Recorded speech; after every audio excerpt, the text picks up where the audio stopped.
दोस्तों, साहिब बंदगी।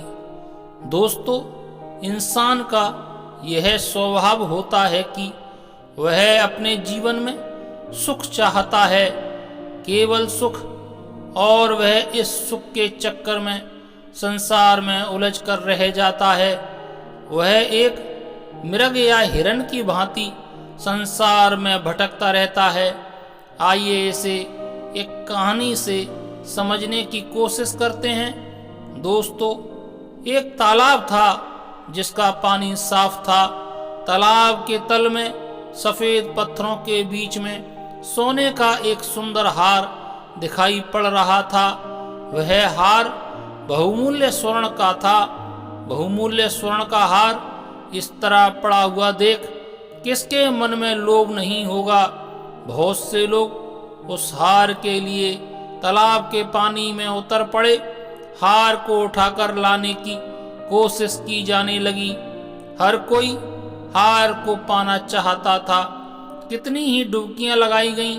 तालाब के नीचे कितनी रेत, कितने पत्थर वे डुबकी लगा कर ले आए, पर हार किसी को नहीं मिला।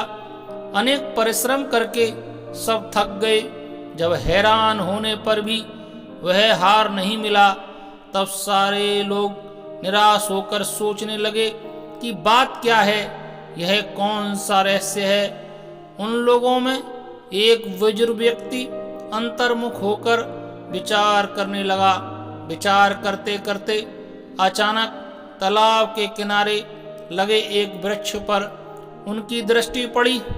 उस बुजुर्ग व्यक्ति को दिखा कि पेड़ की एक ऊंची डाल पर उसी तरह का एक सोने का हार लटक रहा है। फिर सबने उधर देखा।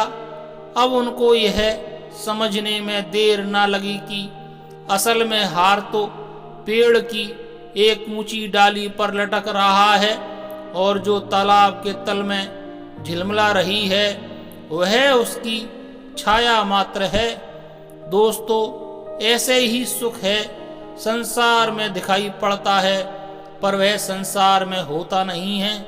सुख तो इंसान के स्वयं के भीतर ही होता है। जो इंसान ध्यान के माध्यम से जब अपने भीतर झांकता है, तब वह सुख के असल रहस्य को जान पाता है। कबीर साहब ने भी कहा है कि पलट वजूद में अजब विश्राम है, होए मौजूद तो समझ आवे। साहिब बंदगी। नमो बुद्धाय। धन्यवाद।